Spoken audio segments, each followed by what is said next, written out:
Hello everyone, my name is Shilei. My topic today is Uber. Today, I will separate four parts to introduce these companies. The first part is about background. The second part is about market share and financial statement. The third part is technical analysis of stock. The fourth part is about SWOT of Uber. Now I will talk about part 1, the background. This is an American multinational ride-shared transportation network company. Headquartered in San Francisco, Uber maintains provide online car rental service. Passenger and driver can rent car and share car through the app. Passengers can book their cars by sending text message or using the Uber app. Uber is now available in more than 100 cities around the world. This is a very convenient transportation software for many people who don't have the car. The company operates in 785 cities around the world. As for 2019, Uber is estimated to have 110 million worldwide users, a 69% market share in the United States for passenger transport, and a 25% market share for food deliveries.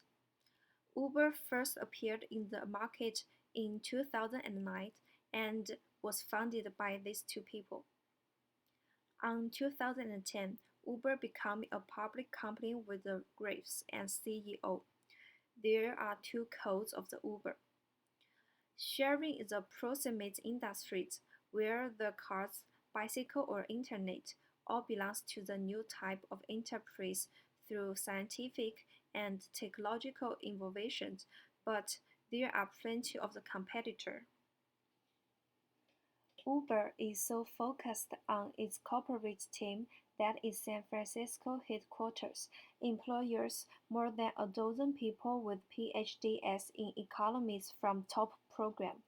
The team, known as researcher and economists, and within the company as Ubernomic, is responsible for supporting the chief's economists and creating an architecture that allowed Uber to use a rigorous economy approach to enhance the experience for riders and drivers. The mission of Ubernomics is simple: to prove with cold and unemotional logic that the rest of the world should love Uber as much as economists already do. Now, the first person, Jonathan Hall. He is a chief economist. He graduated from Harvard University. His father, Robert, is a professional of the economy at Stanford University and head of the National Bureau of the Economy Research Business Cycle Dating Comics. The second people, Amy Sainz, is Uber Global Head of Public Policy. He served as senior economy advisor to Australian prime ministers. The goal of the future, he said, build an event system and then build a global policy framework around that. The third people, Joan List, was hired as chief economist by Uber, a big deal economist at the University of Chicago. List is responsible of researching salaries and price. Here has another important people, the Alice Kruger, a prominent labor economist at Princeton. He was nominated by Obama to head the White House Council of Economy Advisors. He is not Uber economy people, but together with Ho, he provided the first comprehensive analysis of the labor market for Uber's driving partners. It is of great help to Uber's economy model and management directions. Uber says Uber economy is the core of the team. The benefits they create not only bring huge profits to Uber, but also bring new innovations to the sharing industries. Now, this is timeline slide. In 2009, Uber first appeared in the market. In 2010, Graves resigned as CEO. Uber got lives for the first time in San Francisco. In 2011, Uber expanded beyond the United States. In 2014, Uber confirmed it has raised $1.2 billion in the Series D round. In 2015, administrative judge recommended that Uber be fined $7.3 million and suspended from operations in California. In 2017, this is a response to a city ordinance upheld by Austin votes on May 7 that would require drivers for Uber, Lyft, and other transportation network companies to get fingerprint checks, to have their vehicle labeled, and to not pick up and drop off in Center Cityland.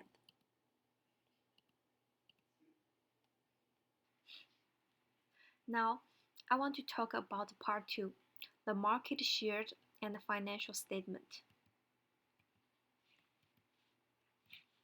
According to the data, Uber's share of the US ride-share market declined from 82% at the beginning of 2017 to 71% at the end of the year. The US ride-share market is not the only market where Uber is lost share.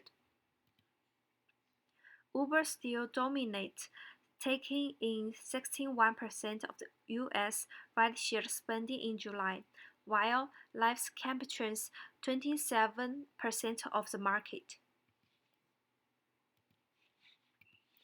This data is about Uber's net revenue and gross booking. Uber's market share is less than 1% of its total target market, and you can expect revenue growth to accelerate rapidly.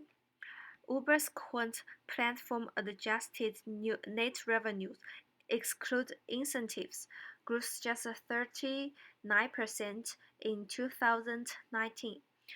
Total bookings, total amount spending by users on the platform, and Uber's rose 11%, but current net revenues fell 1%. In contrast, Uber's revenue growth slowed from 106% in 2017 to 42% in 2018. That number also overstated Uber's growth because it doesn't consider additional incentives of the driver. Uber adoption rate, which is the percentage of the total booking captures as adjusted net revenue for the current platform. It has been steadily declined throughout 2018. Uber's adoption rate fell to 18% in the fourth quarter from 22% in the first. Uber adoption rate declined in 2018. It's stark contrast to 2017, when it is increased from 19% to 22%. Uber's declines market share and penetration rate highlights the company's current problems. It doesn't have a real competitive advantages, so it can generate consistently high return on invested capital. This disconnect shows Uber's key problems. It tries to protect and expand its global market share.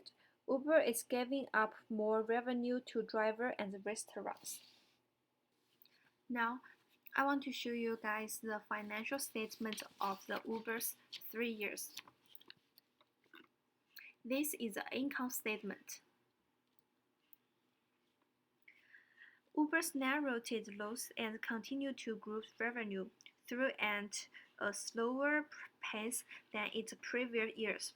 According to the income statement financial, full year's revenues of 2018 was $11.3 billion, up 43% year-over-year. Gross booking, or the amount collected before payout to drivers, grew to $50 billion for the year, up 54% from the previous years. Adjusted loss decreased 50% in 2018 to $1.8 billion, down from $2.2 billion in 2017.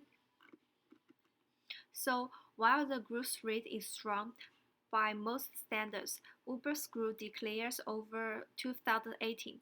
On the quarterly basis, Uber continued to report heavy loss and a slowing growth.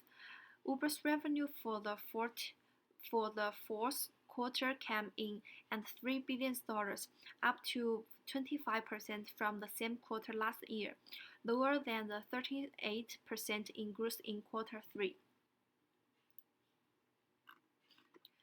This is a balance sheet. Uber's just had 2 years about balance sheet in 2017 and 2018. The total current assets is $6.837 million in 2018. The total current assets is $8.658 million, that up 27%. The total liability and stockholder equity in 2017 is $15.426 million.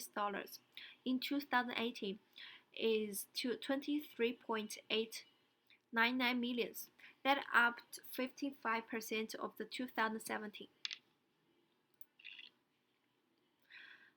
Despite numerous reports that Uber lost $4.5 billion in 2017, but by 2019, Uber is making progress towards achieving its urgent and IPO goals.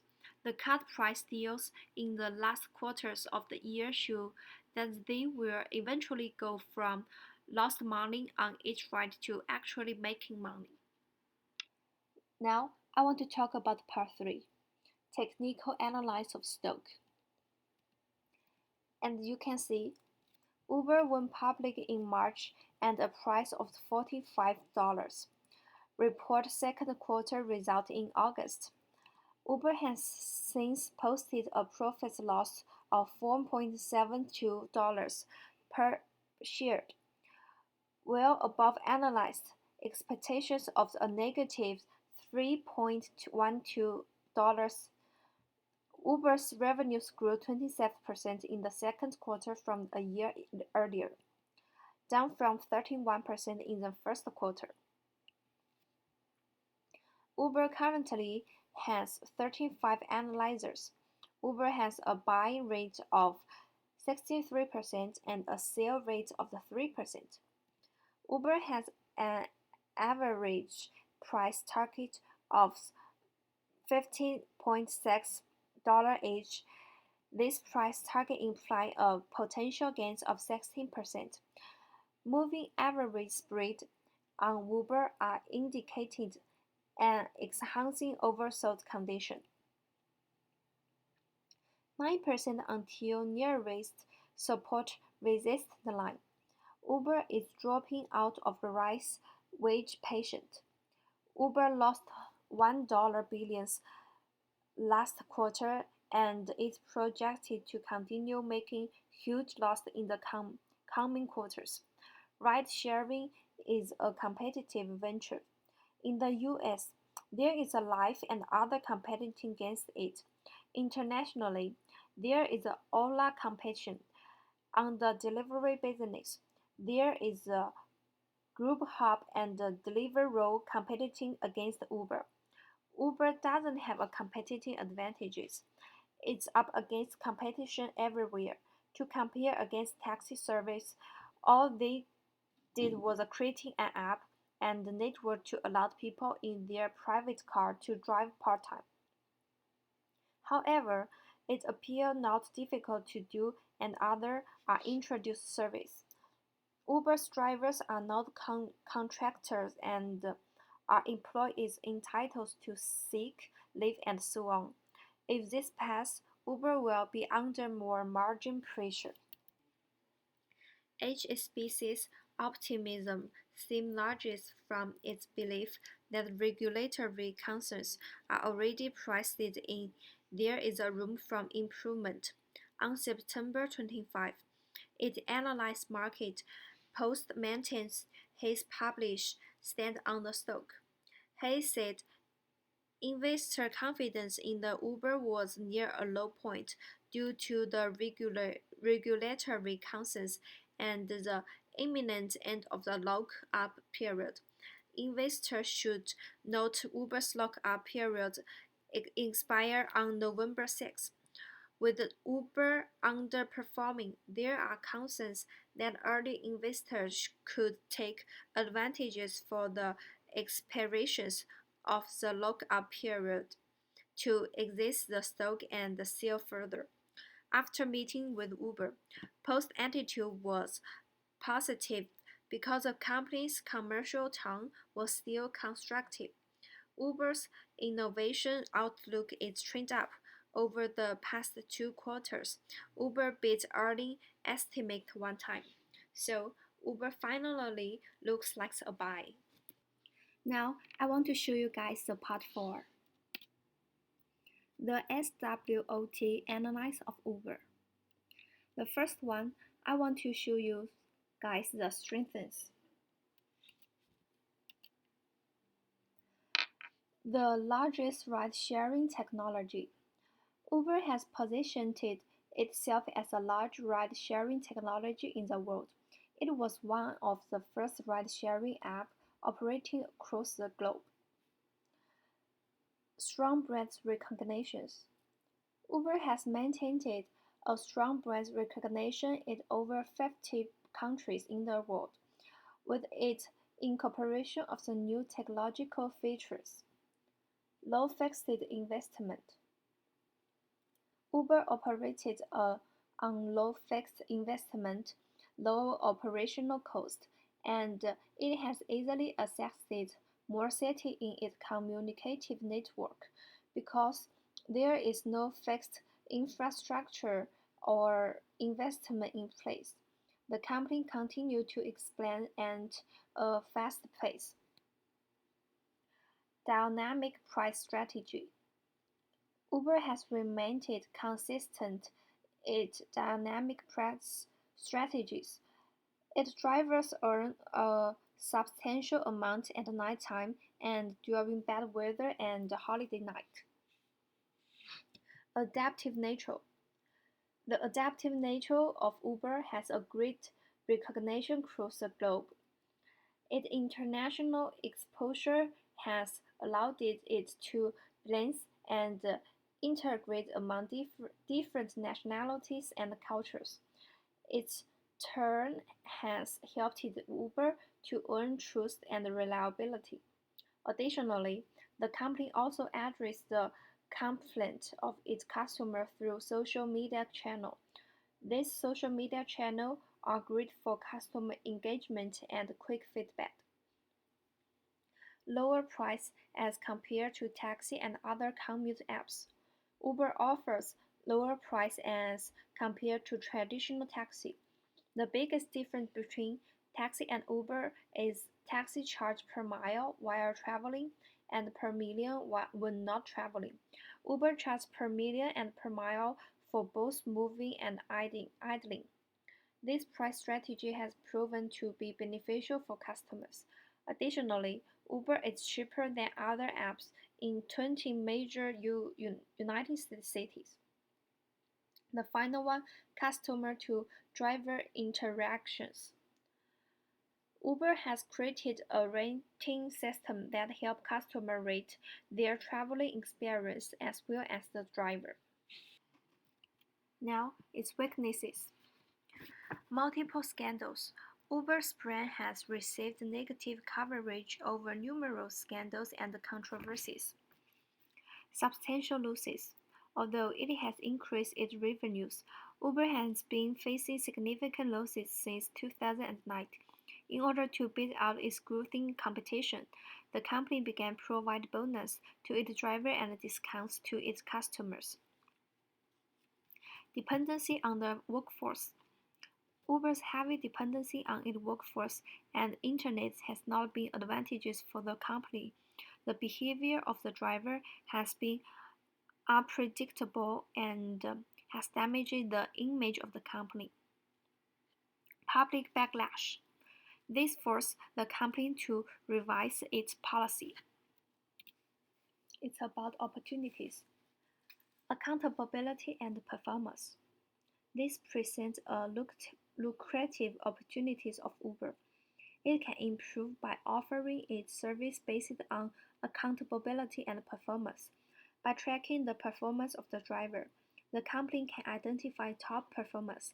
Additionally, the company can address the numerous cases of sexual misconduct that has been reported against many Uber drivers. Utilize digitalization. The world is becoming increasingly digital. More people, performers, and interconnected. Network that is easily available on their smartphone. Uber can increase its customer base by expanding its operation in this area. Driverless technology and other service. Uber has the potential to venture into driverless technology and other special transportation service like ambulance or the other form of emergency vehicle. This will help the company to defend against more popularity in public and the mainstream media. Logistics. They don't have any shortage of resource after all. And the other two is USA agents population and high cost of the living across USA. Now is a final one threat. Customer and employee retention. With competition on the rise, customer and employee retention can prove to be a challenge of Uber. Any financial incentive from its competitor is enough to steal its customer base and employees. Lawsuits. They will settled out of the court. However, this case will enough to threaten and damage Uber's public image. Increasing competitors. Competition from Lyft and other transportation services such as Ola in India has significantly affected for Uber. And here has two threats about New York. So, SWOT analysis shows a lot of internal weakness, and if the company doesn't make a judgment, it's likely to bring the company down. Recently, the recent scandal has included allegations of sexual harassment, a poor corporation cultures, a failure to maintain staff, and data breaches. At the same time, I think these factors are causing market share decline and reputation decline.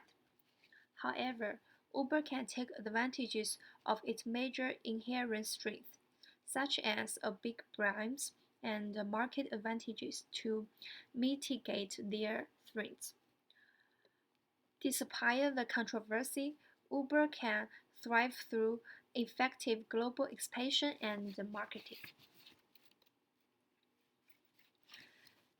Thanks for your listening. There are all my presentation.